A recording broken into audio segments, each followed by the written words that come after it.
The troubled teen, who has grown into an award-winning photographer, now mentors other young people through SIPA Gallery. And so the student has become the teacher, and the little girl who had every reason not to succeed did.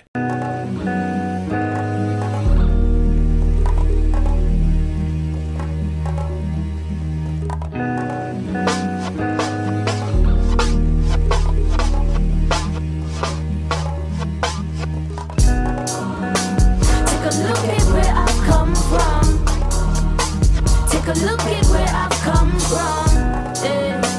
Take a look at where I've come from. Take a look at where I've come from. Thoughts of my life. I got a lot on my mind. Not enough time. I go. My name is Aitina Fareed-Cooke, and I am from Buffalo, New York, the East Side. My childhood, I like to look at it as being dealt a hand of cards that is pretty interesting. You know, you got a couple of good cards in there, but you know, it's not looking too good. And I didn't have a choice. It was just randomly given. My mother, my biological mother, had some beautiful woman. I look just like her, dimple and all, beautiful brown skinned woman. She had some voids in her life, and she filled those voids with drugs. And because of that addiction, there were some things that that she, you know, fell short in with me, my sister, and my brother.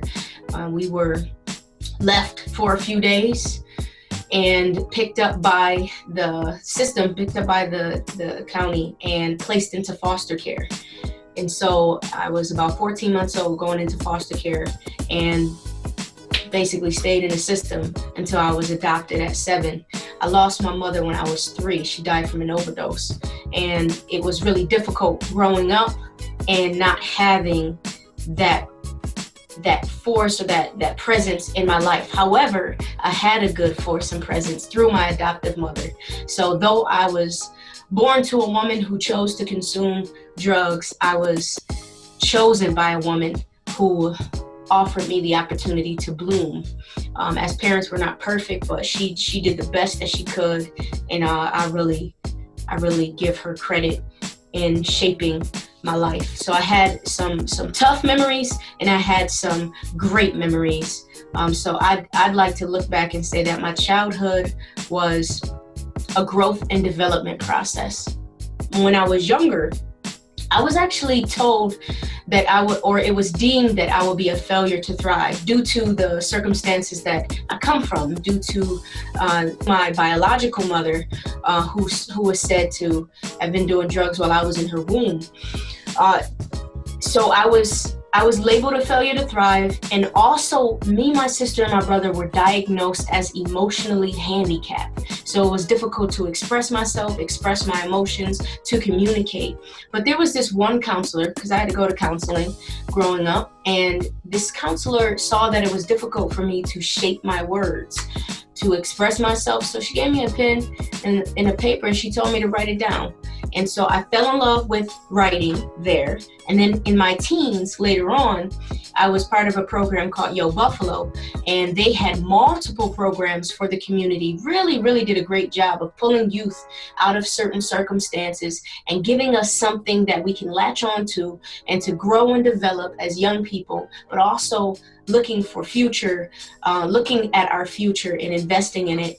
And they provided me with opportunities to learn in other programs, one of which is SIPA Gallery, Squeaky Wheels, the list goes on and on. But SIPA and Squeaky Wheel gave me a desire for photography and film.